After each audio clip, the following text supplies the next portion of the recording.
Réalisons la correction du premier brevet blanc. On nous parle d'une peinture révolutionnaire, la peinture solaire. On nous donne dans le sujet différents types de sources d'énergie. Elles sont distinguées en bas, le pétrole, le charbon, le gaz, l'uranium, la biomasse, l'eau et d'autres sources.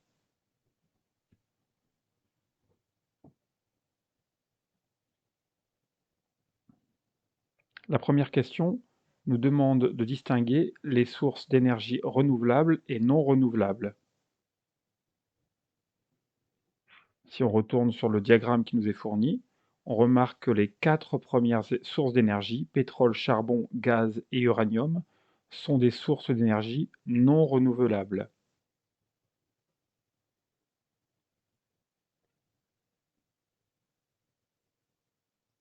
Bien distinguer source d'énergie et forme d'énergie.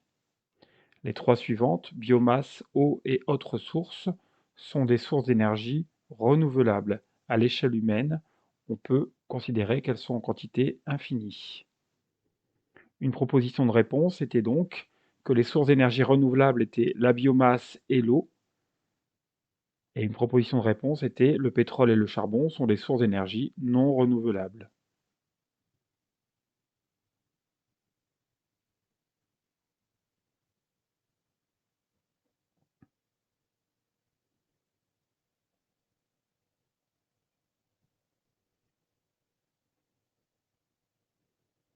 Passons à la question suivante.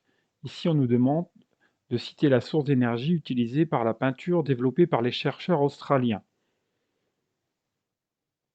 On nous donnait au début de l'énoncé l'indication d'une peinture solaire et il nous est précisé qu'elle permet de convertir l'énergie rayonnante, la lumière, en énergie chimique puis électrique. L'idée est toujours la même, bien distinguer source d'énergie et forme d'énergie. L'énergie rayonnante correspond à l'énergie lumineuse. Il faut bien la distinguer de sa source, qui ici pourrait être le soleil.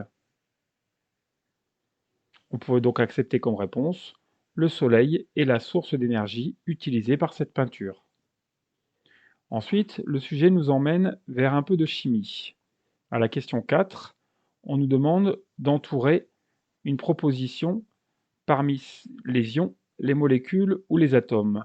Pour ce qui concerne les espèces chimiques TiO2, dioxyde de titane, et MoS2, disulfure de molybdène. Une seule de ces réponses était possible. En fonctionnant par élimination, on peut retirer atome puisqu'on remarque que ces deux espèces sont constituées de plusieurs atomes. 2 atomes d'oxygène, 1 atome de titane, et ici on retrouve 2 atomes de soufre et 1 atome de molybdène. La seule réponse acceptable était donc molécule. La proposition ion correspondrait à une situation où on aurait retrouvé des charges électriques indiquées en exposant derrière les formules TiO2 et MoS2, ce qui n'est pas le cas ici. La suite du sujet nous emmène vers les pictogrammes de sécurité. Attention, on reconnaît ici le pictogramme corrosif et ici le pictogramme dangereux pour l'environnement, notamment pour les organismes aquatiques. On nous demande d'expliquer les précautions à prendre lors de l'utilisation de cette peinture. Ne pas confondre la description et la signification des pictogrammes et les précautions qui doivent être prises. Ici, pour le produit corrosif, l'usage de gants, de lunettes et de blouses sera nécessaire.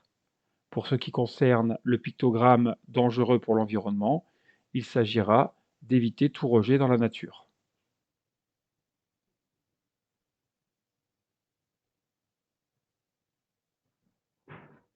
Une proposition de réponse est donc les précautions à prendre sont porter gants, lunettes et blouses car la peinture est corrosive, on peut citer la signification du pictogramme, ne pas rejeter dans l'environnement car la peinture est dangereuse pour celui-ci, pour ce qui concerne le deuxième.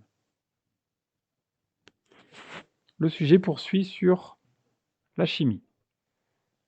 Ce matériau est capable, en absorbant l'énergie solaire, de transformer l'eau H2O, présente dans l'air, en molécules de dioxygène, O2, et de dihydrogène, H2. Le dihydrogène sera ensuite utilisé comme source d'énergie pour produire de l'électricité. À la question 5, on nous demande de donner le nom et le nombre des atomes présents dans la molécule d'eau. Celle-ci a pour formule H2O. Pour rappel, H est le symbole de l'atome hydrogène, le 2 signifie que la molécule possède 2 atomes d'hydrogène, le O est le symbole de l'atome d'oxygène, aucun nombre indiqué en indice. La molécule possède donc un atome d'oxygène. Voilà une proposition de réponse. La molécule d'eau contient 2 atomes d'hydrogène et un atome d'oxygène.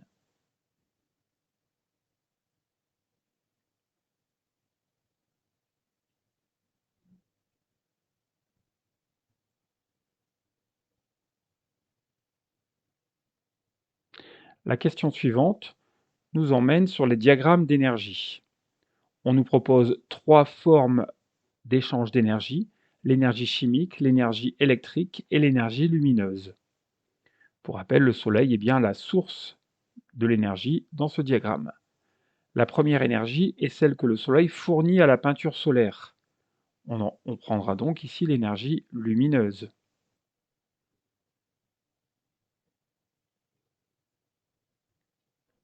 La seconde situation nous indique l'énergie échangée par la peinture solaire vers la pile à hydrogène. Il s'agira d'énergie chimique. Dans l'énoncé, on nous indiquait que l'eau allait être décomposée en H2 et O2. Et enfin, la dernière partie du diagramme correspondra à l'énergie électrique. On nous indiquait que la pile à hydrogène utilisait le dihydrogène pour produire de l'énergie électrique. On a donc le Soleil qui fournit de l'énergie lumineuse à la peinture solaire, qui la convertit en énergie chimique. La suite du sujet nous emmène vers des questions liées à l'électricité. On nous indique que le véhicule possède différents appareils électriques, que l'on nous cite branchés en dérivation, et on nous demande l'intérêt d'un branchement en dérivation. On peut y trouver 2 intérêts. Le premier étant que le branchement en dérivation permet un fonctionnement autonome de chaque appareil, contrairement au branchement en série. Et ensuite, si on se rappelle de nos cours de quatrième, la loi d'unicité des tensions nous indique que dans un circuit en dérivation, la tension est identique dans tous les appareils. Une proposition de réponse serait donc, dans un circuit en dérivation, tous les appareils électriques reçoivent la même tension et peuvent fonctionner indépendamment. Une de ces réponses étant acceptable pour obtenir tous les points de cette question, qui était sur 3 points. Ensuite, nous avons une question qui fait appel à un calcul. On nous indique que la voiture présente une surface de 12 mètres carrés. Je vous conseille, lorsque vous lisez votre sujet, de prendre l'habitude de surligner les informations qui pourraient vous être utiles par la suite. Ici, l'indication 12 mètres carrés risque de nous être utile. On nous fournit ensuite l'information que pour un trajet de 5 heures, l'énergie consommée par les appareils est de 1 kWh. Et on nous fournit un graphique qui nous indique la puissance électrique fournie par la peinture solaire en fonction de la surface. On retrouve nos 12 mètres carrés cités plus haut. La question consiste à calculer le temps d'exposition au soleil pour charger suffisamment la batterie de la voiture, afin qu'elle puisse alimenter tous les appareils durant un trajet de 5 heures. Il s'agit donc bien ici d'un calcul de temps. Notre inconnu va être une durée. Faites toujours l'effort de rédiger votre calcul correctement en commençant par indiquer ce que vous allez calculer. Ici, par exemple, je calcule le temps d'exposition nécessaire. Ensuite, il va falloir utiliser une relation mathématique. Plusieurs relations apprises cette année font intervenir le temps. Nous avons la relation E égale P fois T. L'énergie est égale à la puissance multipliée par le temps. On aurait pu penser à la relation V égale D sur T, où le temps apparaît également, mais il n'est question nulle part dans l'énoncé de vitesse ni de distance. Elle semble donc peu pertinente. Revenons sur l'expression E égale P fois T. Quelles sont les informations que l'énoncé nous fournit? Notre inconnu sera le temps. Il n'est donc pas question de remplacer cette lettre par un nombre. Par contre, l'énergie et la puissance doivent être des données qui nous sont fournies.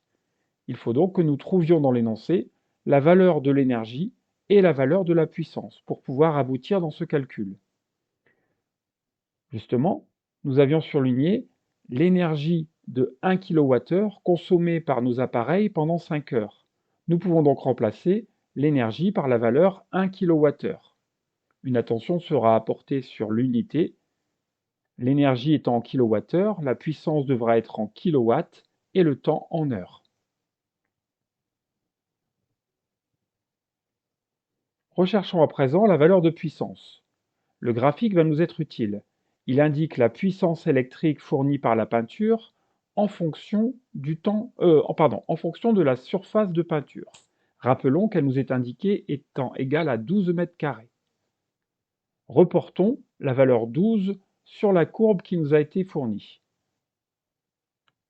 Pour 12 mètres carrés, on remarque que la puissance fournie par la peinture solaire sera d'environ 500 watts. Nous pouvons donc récupérer cette information et indiquer que la puissance que nous allons utiliser aura pour valeur 500 watts. Attention au problème d'unité. L'énergie est exprimée en kilowattheure. Il nous faut donc convertir la puissance en kilowatts pour obtenir un temps en heure. Rappelons que pour passer des watts au kilowatt, une division par 1000 est nécessaire. 500 watts étant donc égal à 500 divisé par 1000 kilowatts. Un calcul rapide à la calculatrice nous fournira une valeur de 0,500 kW.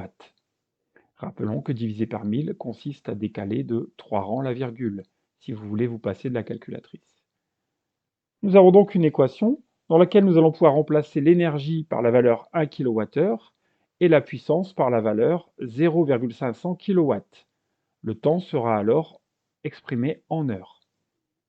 Lorsqu'on effectue ce remplacement, on obtient l'équation 1 kWh égale 0,500 kW fois le temps.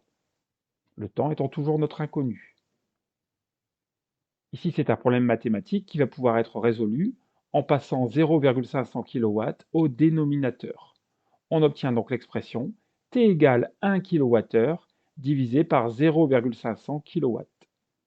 À l'aide de la calculatrice ou en réalisant le calcul mentalement, on obtient la valeur 2 heures. Ce qui signifie que 2 heures de charge seront nécessaires avec une puissance de 500 watts pour fournir 1 kWh en énergie. On a bien obtenu le temps d'exposition au soleil qui permet de charger suffisamment la batterie.